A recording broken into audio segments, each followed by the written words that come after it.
والصلاة والسلام على رسول اللہ اما بعد۔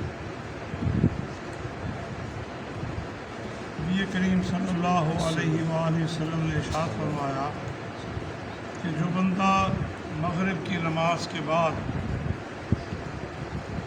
10 مرتبہ ان کلمات کو پڑھے گا، اللہ تبارک و تعالیٰ اسے پڑھنے کی وجہ سے 10 بہترین نیکیاں، مقبول نیکیاں عطا فرمائے۔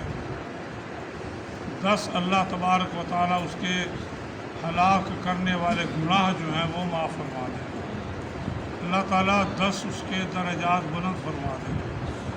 اللہ تبارک و تعالیٰ اس کو غلام، ایک نیک صالح مومن غلام آزاد کرنے کا ثواب بھی عطا فرمائے گا، اور اللہ تبارک و تعالیٰ اس رات اس کے لیے فرشتہ مقرر کر دے گا جو اس پڑھنے والے بندے کی حفاظت کرے گا۔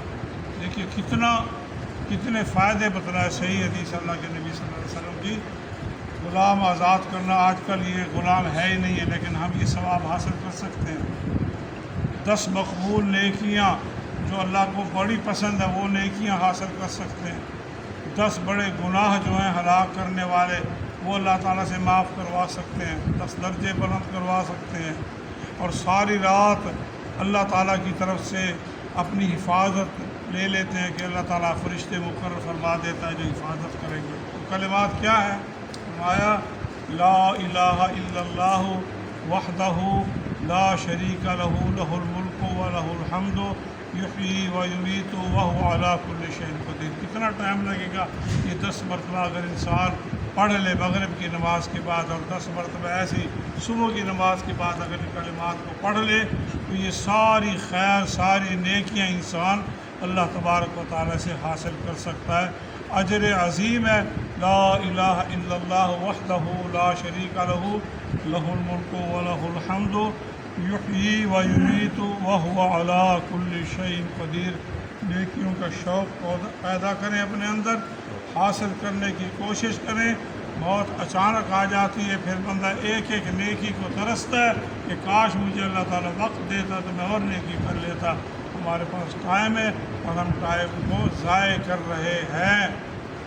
واش روم میں انسان جاتا ہے، اللہم انی اعوذ بک من الخبث والخبائث پڑھتا ہے، اللہ میں پناہ مانگتا ہوں پلید جنوں سے، پلید جننیوں سے، اور جب فارغ ہو کے باہر آتا ہے کیا کہتا ہے؟ غفرانک، اے اللہ تو بخش دے مجھے۔ اب گیا تو واش روم میں تھا، گناہ کا کام کیا؟ اتنا وقت جو میں باتھ روم میں رہا ہوں، میں اللہ کا ذکر نہیں کر سکا، اس وقت کے ضائع ہونے پر اللہ تعالیٰ سے بندہ معافی مانگتا ہے، اللہ تو بخش دے مجھے۔ دیکھیے کتنی ٹائم کی ایک مومن کے لیے قدر اور قیمت ہے۔ ہم نماز پڑھتے ہیں، نماز پڑھ کر اللہ اکبر کہتے ہیں، سلام پہ پھر کہتے ہیں استغفر اللہ استغفر اللہ، 3 مرتبہ اللہ سے معافی مانگتے۔ نماز پڑھ کے معافی کا کیا مطلب ہے؟ نماز پڑھ کر معافی کا مطلب یہ ہے کہ یا اللہ میں تیری عبادت کا حق نہیں ادا کر سکتا، جس طرح وہ تیری شان اور تیرا مقام ہے ویسی عبادت یا اللہ نہیں کر سکا، اس لیے میں معافی مانگتا ہوں۔ استغفر اللہ استغفر اللہ استغفر اللہ، میں مجھے بخش دے، مجھے بخش دے اللہ۔ میرے بھائیوں، نیکیاں حاصل کریں، اور یہ مقبول نیکیاں اور گناہوں سے توبہ، درجات کی بلندی، شیطان سے حفاظت، ان کلمات کو یاد کریں، کوشش کیا کریں 10 مرتبہ صبح کی نماز کے بعد پڑھ لیا کریں، اور 10 مرتبہ مغرب کی نماز کے بعد پڑھ لیا کریں۔ لا الہ الا اللہ وحدہ لا شریک لہ لہ الملک و لہ الحمد یحیی و یمیت وہو علی کل شیء قدیر۔ اللہ تعالیٰ عمل کی توفیق۔